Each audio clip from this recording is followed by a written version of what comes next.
তোর আব্বার মাথা ফকির নির্ভূত, তুই গানও চিনস না, শানও চিনস না, দুনিয়াত আইছত কীর্তি বলাৎকার করার জন্য নাকি, মাজার ভাঙার জন্য নাকি?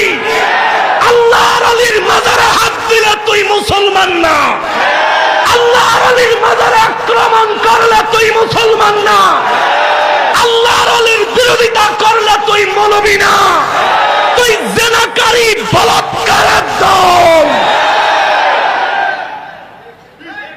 আল্লাহর আলীর দরবারে তুমি হাত দাও, তুমি বেদাত উৎখাত করো, শিরিক উৎখাত করো, ফকিন্নির বলা তো জিনার স্বভাব আগে ত্যাগ কর।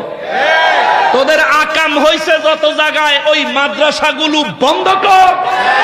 যেই হুজুররা আকাম করছে জনসম্মুখে চৌরাস্তার মোড়ে রাস্তার ল্যাম্পে, তাদেরকে ফাঁসির কাস্টে ঝুলা, তারপর পণ্ডিতি করবি, তোর চেহারা দেখবো, মুসাফা করবো।